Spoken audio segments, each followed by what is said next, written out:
प्रियव्रत विश्वाल ये समस्यार जदि समाधान शीघ्र न हुए तेणु कमारडी पंचायत पाखापाखि पंचायत जो चाषी मैंने चाषी कूल उठीजे।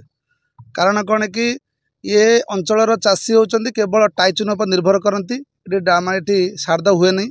तेणु समस्त परिवार मेरुदंड यारी इनकम से परिवार पोषण हुए। एथर कौन एक नुआ प्रकार होती बुझी भी पारना चाषी जे जो तली हल कलापर जो बिहन पकेला पर गछ हुए गछ हबार ठीक 15 दिन पर संपूर्ण भाव नष्ट हो जाउछि। ना बिहनर दोष ना पानीर दोष। तेणु चाषी मैंने बुझी पारना लोकंर पाखापाखि जी 10 एकर 12 एकर करते 8 एकर 10 एकर 1 एकर 2 एकर बोधे पाखापाखि बंची बाकी 90 भाग चाष क्षतिग्रस्त होती। तेणु सरकार निर्देश क्रमे रेजिस्टर्ड बिहन को लोक पकाउछन्ति। पाखापाखि खाली केलांग रेवेन्यू रे पाखापाखि 1000 ରୁ 1200 एकर जोटा कि बेसी क्षतिग्रस्त जोगीमठ बिल 400 ରୁ 500 एकर पाखापाखि 400 ରୁ ऊर्ध्व एकर ये क्षतिग्रस्त होती। रंजन कुमार नायक मु भी 15 वर्ष है चाष कले।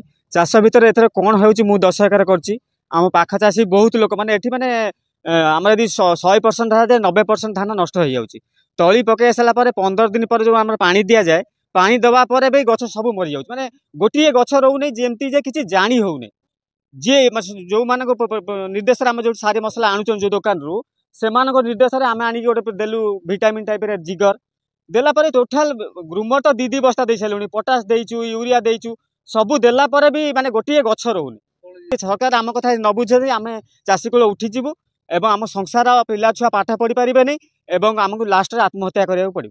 ना लक्ष्मीनाथ बारिक प्रथम तो आम देखलु सरकार आमको दौना सर्टिफाइड बिहन विभिन्न संस्था को सब दे विभिन्न कंपनी बर्तमान बिहन उत्पादन कर दौरान सेटा कौन सर्टिफाइड तो नहीं कौन गोटे टीएल कौन टैग लगे दौरान से बिहन किसी आम भी निश्चिंतता ना जहाँ आम तो मिलूँ से कणी भी व्यवहार करुँ पकाऊँ हुए तो बिहनर किसी दोष थी पारे बा जो एथर बन्या है मुख्यतः बन्या नथिबारु जो कल कारखाना केमिकल पानीटा नईरे आसा जाए नहीं से केमिकल पानी हुए तो आम बर्तमान जुआर पानी की उठे तो चाष करूँ से पानी दोष मरी थी पारे ये भी गोटे पानी कारण हो पारे।